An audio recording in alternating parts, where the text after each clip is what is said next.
But the Spirit of God prompts us to open our hearts to people who come our way. And the Spirit of God prompts us to give every person somewhere to belong. And the Spirit of God prompts us to include the people who are excluded, to bring in the people who are out on the edges, to get to know people who feel left out.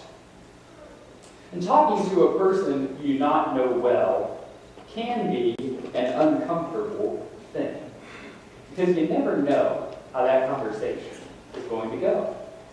You could walk up to them and you could say, you know, it just drives me crazy the way the kids never go outside anymore. They're always inside, they're playing video games and you know, watching TV, and I don't like the way they're never outside anymore. And they could say, I work for IBM. Right? You could go up to them and say, you know, the other day I went sledding and I was with the kids and I love the snow and I can't believe it's 60 degrees now and it's the middle of January and I really wish it would, you know, we could have some winter. And they would say, I hate snow. Right? You could go up to somebody and you could say, man, you know, the 49ers really crushed Green Bay yesterday. That was a great game. And they could say, I'm a Packers fan. Okay? So it's difficult because when you meet someone for the first time, you don't know what their sense of humor is. You don't know their political persuasion. You don't know their religious inclinations. You don't know their past traumatic experiences. And you don't know what problems they're having in the present day.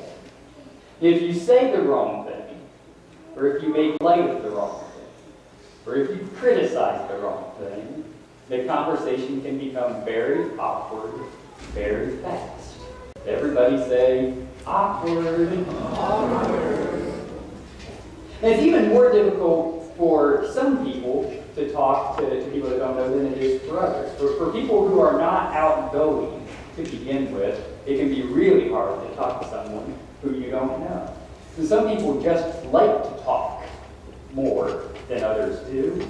You know, they have those personality tests out there, and they'll tell you if you're outgoing or if you're kind of reserved, if you're shy. They ask questions like, do you feel energized after a party, or do you feel drained after a party? When the phone rings, do you run to answer the phone, or do you run upstairs and hide under your bed and pray for someone else in your house to get there? Is your idea of heaven having an eternal family reunion, or is it a quiet beach with a nice cold drink and no one around for miles? Some people like to be by themselves. Some people like to talk.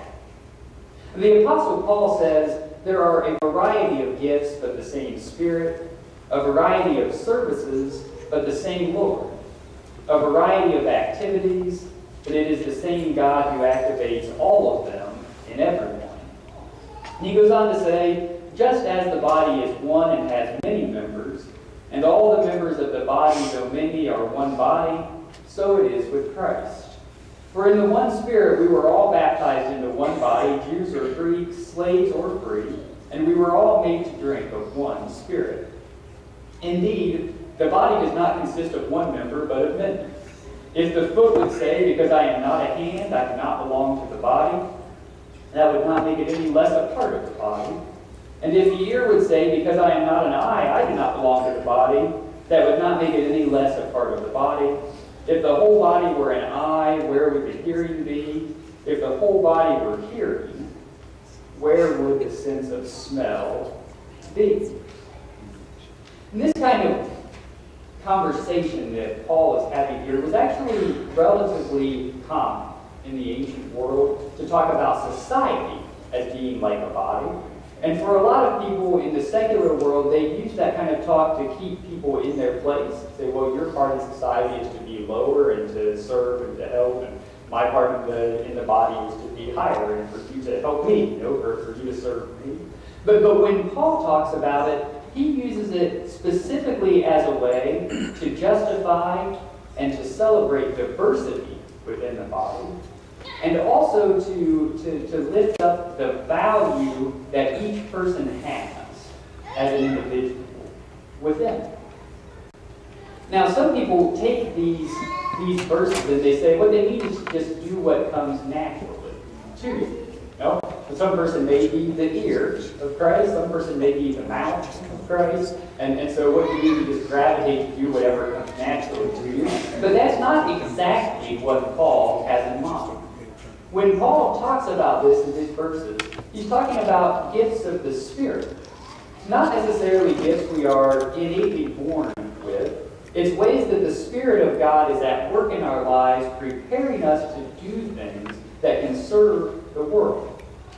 And so part of following and using the gifts of the Spirit isn't always doing what comes naturally. Sometimes that means stretching ourselves to do things that don't feel completely natural to us.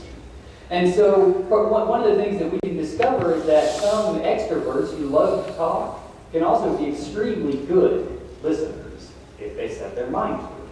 And some people who don't like to talk, who want to shy away in the corner when they go to a party, if they go and actually engage a conversation with someone, they can be great conversationalists and can be a blessing to others in that way. And so in the midst of the gifts of the Spirit, everyone works together for the common good. But it occasionally helps for us to be prompted to do something new. When we do something new, we discover things about ourselves and gifts of the Spirit within ourselves that we didn't necessarily know that we had. This month at Church of the Messiah, we are focusing on simple ways to care for the people who are close to us. We're talking about how we are all joined by the Spirit to our loved ones. We are all joined by the Spirit to our church family. How we are all joined by the Spirit to our family and our friends.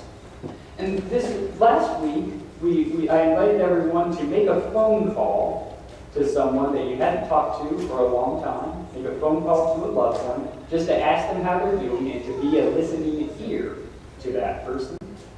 And this week, the invitation is a little bit different. This week, my invitation is for you to find someone to talk to. And so what I want you to do is to think in your life and to keep your eyes open for someone over the course of today and this week who may be someone who needs someone to talk to. Someone at church, or someone at home, or someone at work who looks a little lost, who's down on their luck, who's out of place. Someone who looks like they could use a friendly voice. And they may not want to do all the talking. And for you to figure out what it means to walk across the room and to strike up a conversation with them so that they know that they are a part of community and that they are loved. It is a gift to listen, and it is a gift to talk. So as we continue to celebrate a variety of gifts in the presence of the Spirit in each of us and in all of the people who are close to us, I invite you to stand. We sing together again, Bind Us Together. And as we lift up in our minds and in our hearts and to sing, who might be the people this week in our lives that we can just go and talk to?